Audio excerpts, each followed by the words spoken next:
structure in the previous chapter. Let us begin with genes. What are genes?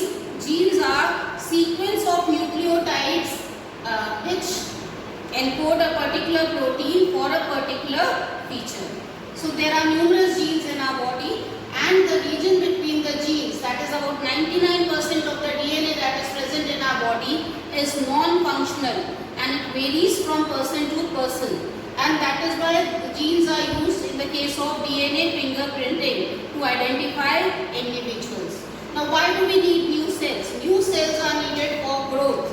Every life, be it a plant life or an animal life, starts with a single cell zygote, and then it takes the form of multicellular organisms. Cells give rise to tissues to organs and so on. So for that we need new cells. Replacement. Throughout our life, our body cells undergo wear and tear. For example, in plants, old leaves fall off and in its place new leaves are formed. So for replacing the old leaves with the new leaves, new cells are needed. Repair. When you meet with an accident, there is a wound in your body, a new membrane is formed on it, so that type of repair work, new cells are required. And last but not the least, reproduction. A single cell amoeba divides to form two amoebae, and they both grow into adults. Same way humans also perform reproduction. Now the whole process of cell division is represented by a cycle which is called as cell cycle. It consists of two phases.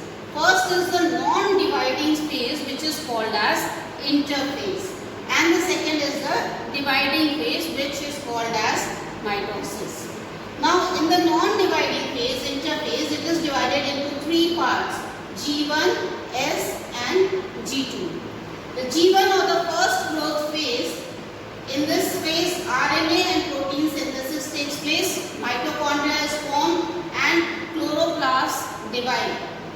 S phase or synthesis phase, in this more DNA is formed and the chromosome duplication takes place.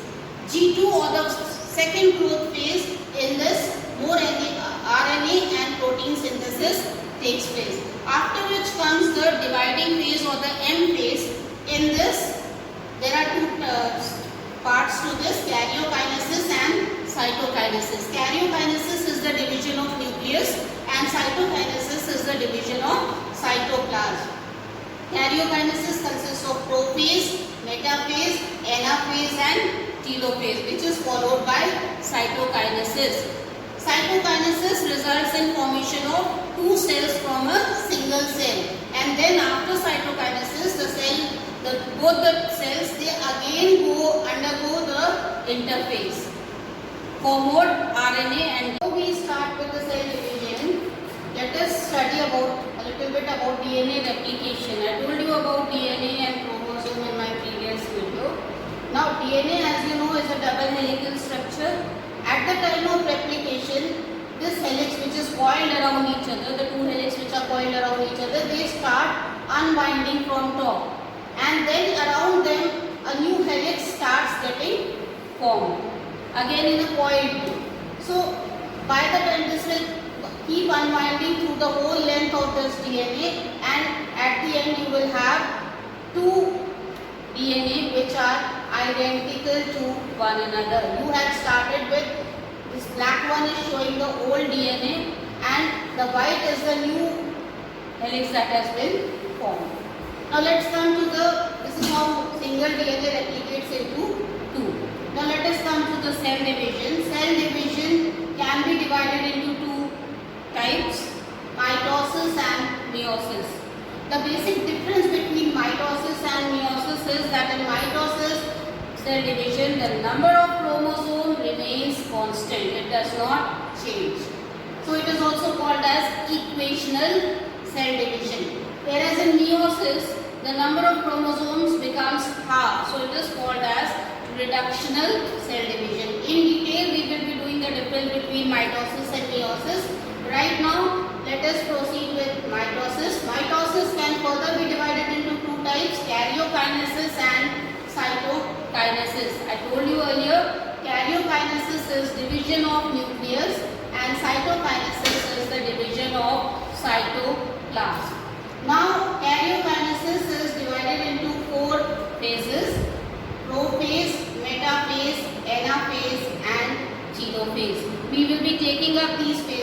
one by one.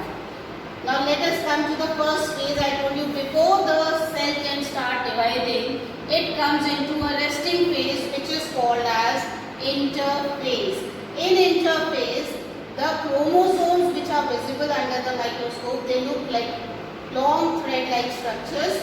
They are actually chromatin threads, and there is a nucleolus. Nucleus is clearly visible.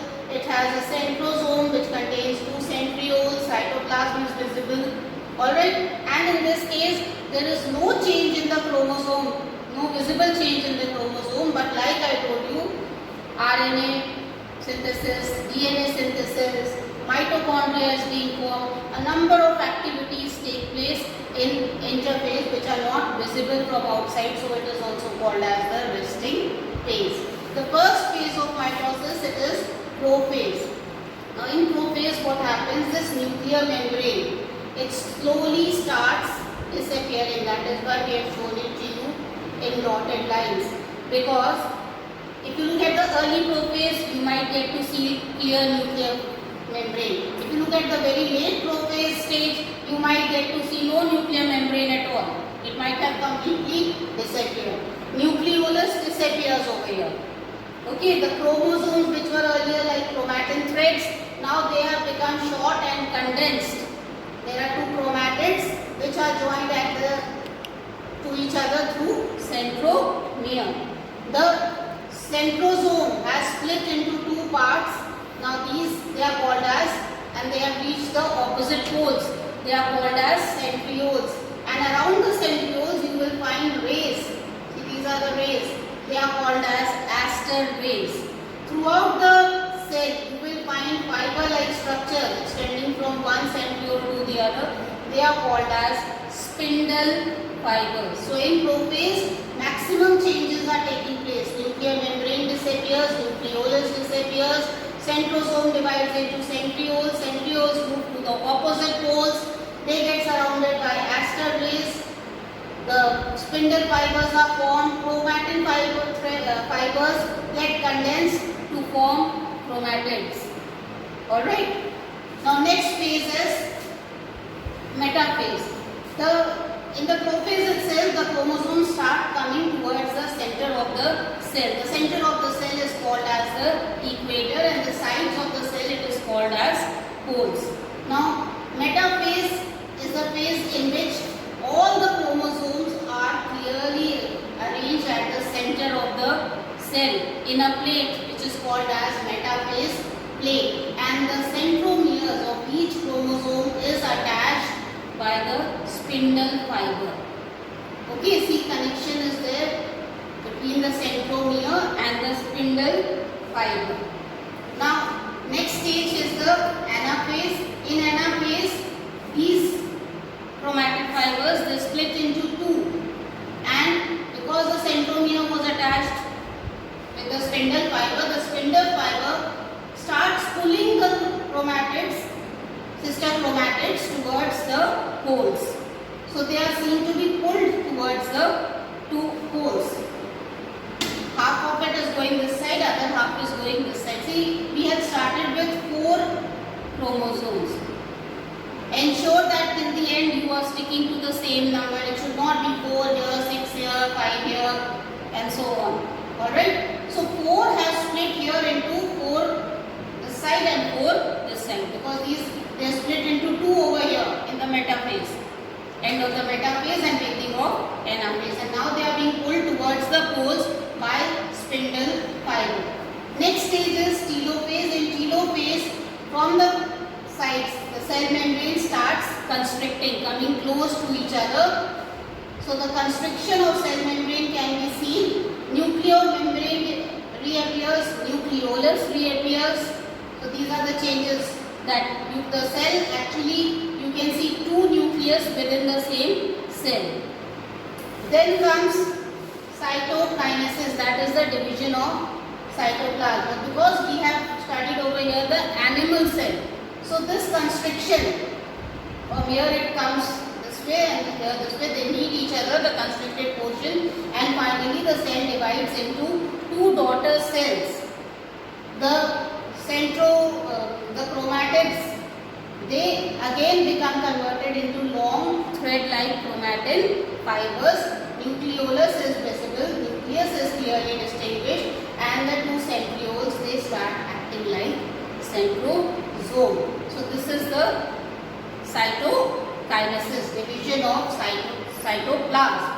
And now you have, from a single cell we had started having 4 chromosomes. You have now 2 cells having 4 chromosomes each. These cells which are formed, they are called as daughter cells. Now in these daughter cells, the quantity of DNA and RNA is very less. So again the daughter cells, they enter into the interphase. After going into interphase, they have the choice whether to go for cell division or to continue as such. Now cell division does not take place in all the cells. Like in case of brain cell and nerve cell, no cell division occurs. Whatever is the quantity at the time of birth, it remains the same. Liver cells, they undergo cell division once in 1 or 2 years only. Whereas there are certain other cells like the cells of the skin which are constantly dividing. In case of plants, the meristematic cells. You know what are the meristematic cells? The cells which are present at the tips of the roots and stems. They are also undergoing cell division at a very fast pace, constantly dividing. Permanent cells do not divide at that pace. So cell division differs from the region in the body where the cells are present. So this is about the mitosis and that mitosis of the animal cell. You will see there is no cell wall over here. It's only a plasma membrane, nuclear membrane. So this is the animal cell mitosis. In the next class, we will study about plant cell mitosis and meiosis. Thank you.